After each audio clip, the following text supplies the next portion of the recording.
The day I went into labor, they tested me, and I tested positive for meth. I was almost on the streets. I was severely addicted to heroin and meth. I wasn't being a mother to my children. Like, nobody grows up and says, I want to be a drug addict when I get older. I was hanging out with gang members, skateboarders, punk rockers, and anybody else that shared the same feeling of emptiness that I did. I was hanging out with all the wrong people because they were just as broken as I was.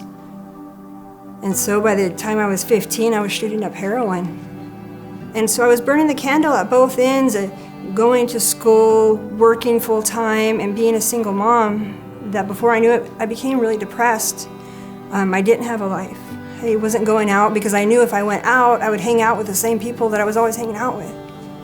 So I got scared, and so I started taking pills to try to deal with the depression that I was going through. And about after a year and a half of doing that, I was taking 30 Norco a day. I started using meth to get off the Norco, and I was like, oh, I'll just use meth this 1 week just to get off these Norcos that I become addicted to. And before I knew it, by the end of the week, I was addicted to meth all over again. I started dating a guy who was very physically abusive, very emotionally and verbally abusive.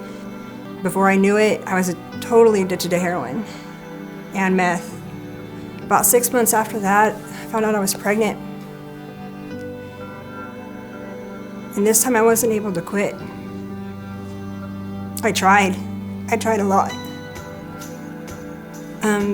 Being in the punk rock scene, I didn't believe in religion. I was agnostic.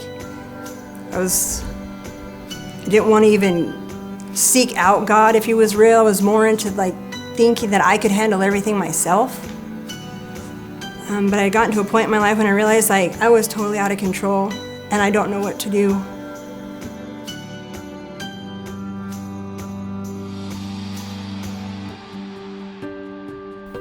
And I remember the first day I could get out of bed, and I walked outside into the lawn, and I couldn't see, there was nobody around.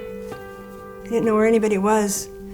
But I looked up into the sky, and I put my arms out, and for the first time in years, I had felt warmth. The kind of warmth that goes straight to the bone. And it was like God was telling me, you're gonna be okay.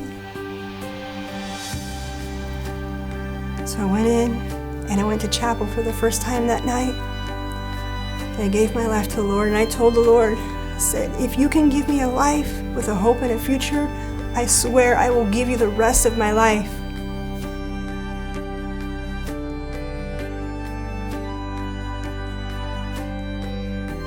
And so I graduated TCMI, March of 2018, valedictorian. And April 2nd, I was working for Bakersfield Teen Challenge. 2 days before Christmas, I got the blessing of regaining custody of my son, Brixton, and he now lives with me in staff housing on campus. And I get to share my victory. Brixton gets to see his friends all the time. And we get to show our students the miracles that God can do when we just give him a chance in our life. Jeremiah 29:11, for I know the plans I have for you, plans to prosper you and not to harm you, to give you a hope and a future.